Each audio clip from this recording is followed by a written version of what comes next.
તો મેં તો મતદાન કર્યું છે। શું તમે પણ મતદાન કર્યું છે? જો ન કર્યું હોય તો જરૂર અને જરૂરથી તમારો મત આપજો।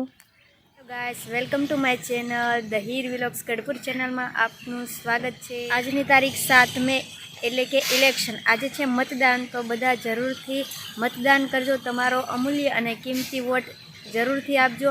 આપણને એવું લાગતું હોય છે કે આપણા એક મતથી શું ફરક પડે, તો આપણા એક મતથી ઘણો બધો ફરક પડતો હોય, એટલે જરૂરથી બધા મતદાન કરજો।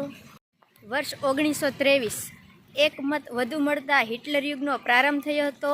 વર્ષ 1999 કે માત્ર એક મતથી અટલજીની સરકાર છે તે પરાજિત થઈ હતી। 1975 માત્ર એક મતથી ફ્રાન્સ દેશ છે તે રાજાશાહીમાંથી ગણતંત્ર દેશ બન્યો હતો। એક મત છે તે ઉમેદવારને હરાવી શકે છે, સરકાર પાડી શકે છે। એટલા માટે તમારો કિંમતી અને અમૂલ્ય મત છે એ જરૂરથી જ આપજો।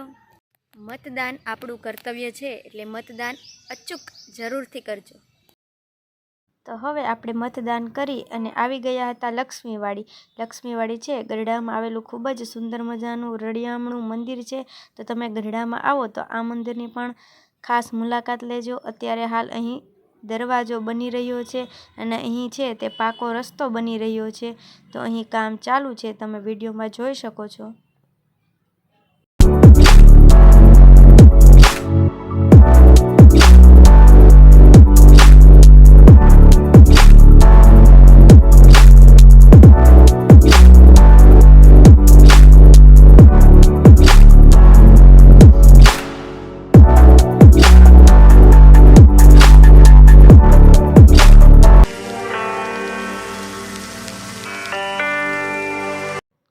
અહીં પક્ષીઓ માટે ચણ નાખવામાં આવે છે, તમે વિડીયોમાં જોઈ શકો છો। ઘણા બધા કબૂતરો છે। લક્ષ્મીવાડીમાં શ્રીજી મહારાજનો અગ્નિ સંસ્કાર કરવામાં આવ્યો હતો। તો ચાલો હું તમને થોડો લક્ષ્મીવાડીના ઇતિહાસ વિશે જણાવું કે શ્રીજી મહારાજ દાદા ખાચરના દરબારમાં ઘણા વર્ષો રહ્યા, તેથી ઘણા વખત લક્ષ્મીવાડીએ જવાનું થતું। શ્રીજી મહારાજ ક્યારેક સભા દાદા ખાચરના દરબારમાં તો ક્યારેક લક્ષ્મીવાડીમાં સભા કરતા હતા। હવે જ્યારે મહારાજને દાદા ખાચરના દરબારથી લક્ષ્મીવાડીમાં જવાનું થતું તો તે તેની માણકી ઘોડી ઉપર જતા હતા। અત્યારે હાલમાં જે મંદિર છે એ જગ્યાએ માણકી ઘોડી છે તે આવી અને ઊભી રહેતી, અને શ્રીજી મહારાજ છે તે આ જગ્યાએ ધરતી માતા એટલે કે પૃથ્વીને નમન કરતા। અહીં જે મંદિર આવેલું છે એ જગ્યાએ ઘણા વર્ષો પહેલાં હિડિંબાનું વન આવેલું હતું, અને આ મંદિરની જગ્યાએ એક વડનું ઝાડ આવેલું હતું। તેથી શ્રીજી મહારાજ છે તે માણકી ઘોડી સાથે અહીં આવી અને નમન કરતા હતા।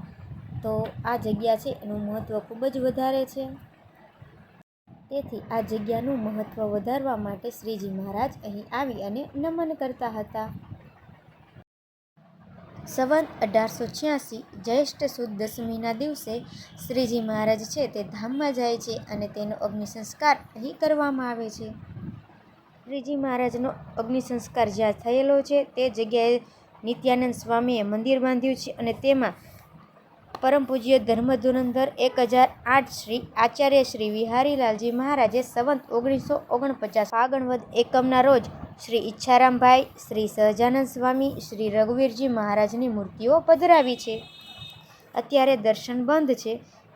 એ મંદિરની બાજુમાં જ મોટીબા સ્મૃતિ મંદિર આવેલું છે, પણ આ મંદિર છે તેની અંદર પુરુષોને પ્રવેશ કરવા દેવામાં આવતો નથી, એટલે તમારે બહારથી જ દર્શન કરવાના હોય છે।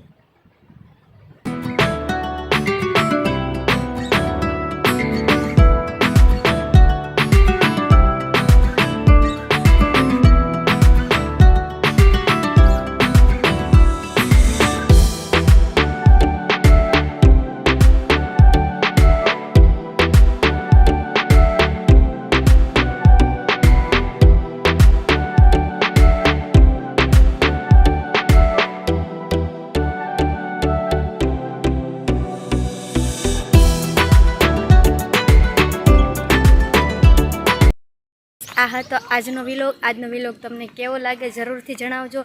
ચેનલના નવા હોય તો ચેનલને જરૂરથી સબસ્ક્રાઈબ કરજો, વિડીયોને લાઇક કરજો, શેર કરજો। મળીએ છીએ નવા વિલોગ સાથે।